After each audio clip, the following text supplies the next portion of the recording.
এই যে শেখ হাসিনার সৈনিকেরা, একটু দাঁড়ান, আজকে কিছু মানুষের সঙ্গে আপনাদের পরিচয় করিয়ে দেব। স্ক্রিনে যে মানুষটাকে দেখতেছেন, এনার নাম হচ্ছে ইসমাইল হোসেন প্রধান। ওনার বাড়ি নারায়ণগঞ্জের রূপগঞ্জে, উনি সৌদি প্রবাসী। তারপরে আপনারা যে মানুষটাকে দেখতেছেন, এনার নাম হচ্ছে শেখ শাহিদুল ইসলাম। ওনার বাড়ি মুন্সিগঞ্জে, উনি আমেরিকা প্রবাসী। এরপরে যে মানুষটাকে দেখতেছেন, এনার নাম হচ্ছে জিয়া করিম, ইনি আমেরিকা প্রবাসী। ওনার বাড়ি হচ্ছে বাগেরহাটের চিতলমারিতে। তারপরে যে মানুষটাকে দেখতেছেন, এনার নাম হচ্ছে মাহফুজ খন্দকার। ওনার বাড়ি খুলনায়, উনি সিঙ্গাপুর প্রবাসী। এরপরে যে মানুষটাকে দেখতেছেন, এনার নাম হচ্ছে ফারুক আজারি। এনার বাড়ি কুমিল্লাতে, ইনি কুয়েত প্রবাসী। এদেরকে কেন আপনাদের সামনে পরিচয় করিয়ে দিচ্ছি জানেন?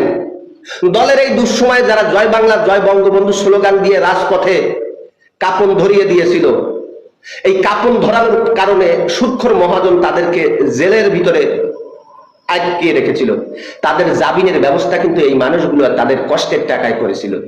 আর যারা অসহায় ছিল, যাদের পরিবারগুলো খাবারের কষ্টে ভুগছিল, তাদের পরিবারগুলোকে খাবারের ব্যবস্থা এমরা করে দিয়েছিল।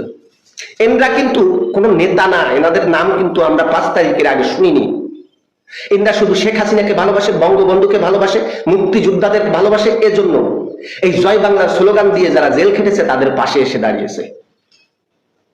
অথচ দলের সুসময়ে এমপি, চেয়ারম্যান, উপজেলা চেয়ারম্যান, ভাইস চেয়ারম্যান দলের নাম ভাঙিয়ে কন্ট্রাক্টারি করে সিমেন্টের জায়গা বালু মিশিয়ে কোটি কোটি টাকা কামাই করছে। এই হাইব্রিড গুলো কিন্তু এখন পর্যন্ত ফোন করিয়া কের কাছে একটু ভালো মন্দ খবর কিন্তু এরা জিজ্ঞেস করে না।